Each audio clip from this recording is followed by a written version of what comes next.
Welcome back to Jackie's Movies, where we're discussing the 95th Academy Award nominations for Best Picture, our ninth film, All Quiet on the Western Front. One of my absolute favorite movies of this year. It's incredible. It's directed by Edward Berger. It's based off the best-selling novel by Eric Remarque, who wrote his experiences of World War I, but had this fictional tale within it. It's nominated for 9 different Oscars, but the most important Oscar that I just need this film to win is original score. The score is chills up your spine, like shatters your heart into a million pieces, while also makes you feel like something daunting is coming. The dun dun dun is exceptional, and I really hope that they win. Not only that, this is the third adaptation of All Quiet on the Western Front. The first adaptation was done by Americans in 1930, and it actually won Best Picture at the Oscars in 1930. The second one is from 1979. It was adapted for TV. No one really cared. This is the third adaptation, and this book and film is about German soldiers, and this is finally done by German filmmakers. So definitely watch it in German. That's the best way to watch.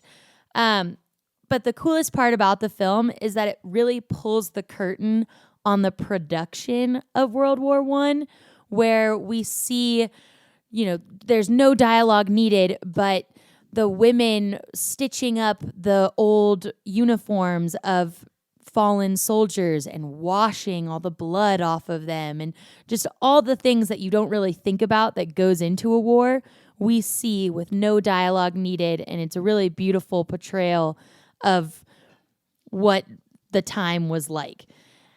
Not only that, war films are fascinating to me. I love watching war films. That sounds really messed up to say, but it's because of the cinematography and the choreography that goes into all of these battle scenes.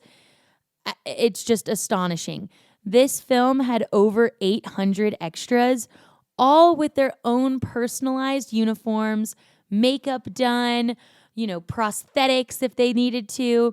And then not only that, you've got bombs going off, you have tanks, you have fog, snow, just all of it. The construction, it was just nuts. It's over 3 football lengths long that they shot this at. It's just a grand film. And it's really beautiful. The zooming out of everything, you just really see the mess and the chaos of World War I.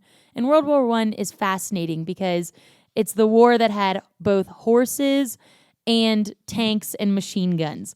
The messiest type of trench warfare. It's just nuts.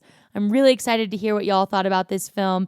It's also Felix Kammerer's film debut. He's definitely a play kind of guy. He was in the theater zone, and he is phenomenal in this. Really excited to hear what y'all have to say. But first, I do have a spoiler, so stop this podcast if you don't want to hear it. But the spoiler is nuts to me, and I've seen this film like 5 times now, and I finally realized when they're marching off to war and they're so excited about going into war and they can't wait to fight for their country, we see Paul and his 3 best friends in chronological order that they die. So first it's Ludwig, then it's Kropp, then it's Franz, and then inevitably Paul. And I noticed that my 4th time watching, I was like, oh my God, they're in order.